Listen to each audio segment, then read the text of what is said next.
Hi everyone, and welcome to another episode of Cooking with Robyn. I'm Robyn Gray, Director of Canada's Public Library, and today we are going to make banana cookies because they are pretty easy to make and they only require one bowl, which is a nice contrast versus so many baked goods where you have to mix the dry separate from the wet. But yeah, the fact that people often have a whole bunch of bananas in their freezer, and if you don't eat muffins a lot or you don't make smoothies a lot, and you know that when you throw bananas in your freezer, maybe you're just kidding yourself. Maybe you're never going to cook with them.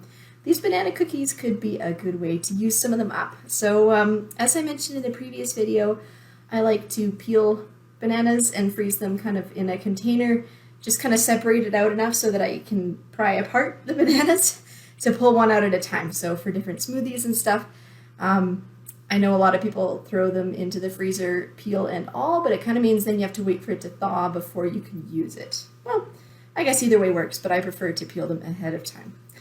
So anyway, to start off with, we're going to add 1/3 cup of mashed banana and 1/3 cup of canola oil, 1/2 cup of sugar, and 1/3 cup of brown sugar. So one note that I will make about baking is when I do my baking, I like to lay out a plate and then put all of the different measuring tools that I'm using onto that plate. So if they have a bit of residue from other things that were on them, you can still use it again because it's all going into the same bowl basically. So instead of dirtying another dish every single time that you need one measuring tool, if you need 1/3 cup 3 times, and if you just have a plate that you're laying the cup on, then it means that you can kind of refill it with whatever you need. So what else here? 1/2 teaspoon of molasses. So it calls usually for blackstrap molasses, but it's kind of up to you, whichever type you prefer. 1 teaspoon of flaxseed. So this is actually an eggless recipe. So a few weeks ago I talked about how flaxseed can often be used as a replacement for eggs because it has that gluey sort of texture once it combines with water. So this is an example of that. So there's no eggs in this recipe, and instead flaxseed kind of does the trick. And flaxseed is super high in nutrients, so it can be a good alternative, especially if you're out of eggs and you don't want to run to the grocery store for more. So that, and 1 teaspoon of vanilla, and add 3 tablespoons of powdered sugar. So yes, there's a lot of sugar in this recipe, but it is very worth it, I assure you. So now you're going to mix that up. Okay, so now that I've mixed it up a bit, so it's kind of, well, that doesn't look very appealing. I apologize. Anyway, it's it's quite liquidy. There's a few solid chunks of banana still in there. One note, make sure that you don't use more than that 1/3 cup of banana, because then it can make these cookies more fluffy, whereas we're going for a chewy texture. So hopefully you like chewy cookies, and hopefully you like banana. Otherwise, don't make this recipe. So next you're going to add 1.5 cups of flour. So just straight up regular flour. Don't mix it in yet. But then you're going to add 1/4 teaspoon of salt, 1/4 teaspoon of cinnamon, as well as a 1/2 teaspoon of baking soda. Now you're going to mix it all in together. Oh yeah, it's starting to smell good, so that's good.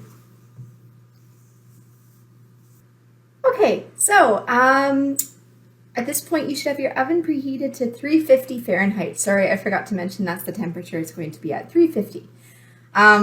And grease up some cookie sheets and then put it on in 2 teaspoon measurements, and then flatten it down until it's about 1/4 of an inch high. So that's part of what's going to make it nice and chewy.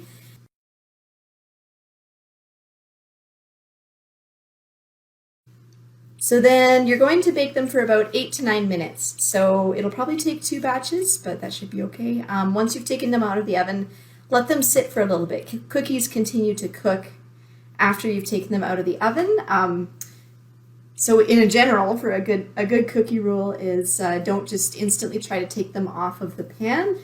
even if you're hoping to do the dishes right away, because it'll make such a mess, and you'll end up having way more dishes to do because it'll take forever to get it off, versus if you just wait a few minutes and then take the cookie off, and by then the bottom will be just a little more browned. I'm excited. Today, for the first time, I am using this kind of reusable cookie sheet thing. So I've never tried one of these before, but instead of using parchment paper and throwing it out every time, so it kind of keeps your pan nice and clean, but yet helps you bake your cookies. So I'm interested to see how it goes. And one more tip, I know we're not making muffins right now, but for when you're making muffins, if you kind of don't like greasing every single muffin tin container, and if you kind of run out of paper muffin tin liners, there's these silicone ones. So I have had these for, 5 years now. And so this is this brand, this Freshware, freshware.com apparently is where they came from. Anyway, so there's 12 of them in there. They're bright colors. They're dishwasher safe. I tend to wash them by hand just because they can flip around in the dishwasher. But yeah, completely reusable. Freeze them, bake them, whatever. So anyway, I just recommend that for next time you're making muffins. One more tip about muffins is often when you're reading a muffin recipe, it'll say to mix minimally, like only kind of just mix it. And just so you know the reason for that, I can't remember if it's baking powder or baking soda, but as soon as baking powder or baking soda meet liquid, it starts to react. The chemical reaction begins. And so that is part of what makes a muffin so nice and fluffy. So if you kind of start the chemical reaction and then keep mixing in and mixing it in and mixing it in, it's not going to be fluffy anymore. If it kind of is in that, if they've been mixed for too long before you throw it into the oven and get the baking process started. So just another baking tip as well. Yeah, thank you so much for joining me. And banana cookies, often they're made with oatmeal banana or chocolate banana, but these ones are just banana. So depending on what you have in your house, it can be nice to just have those minimal ingredients. Anyway, I hope you have a great rest of your day, and I'll see you next time. Thank you so much.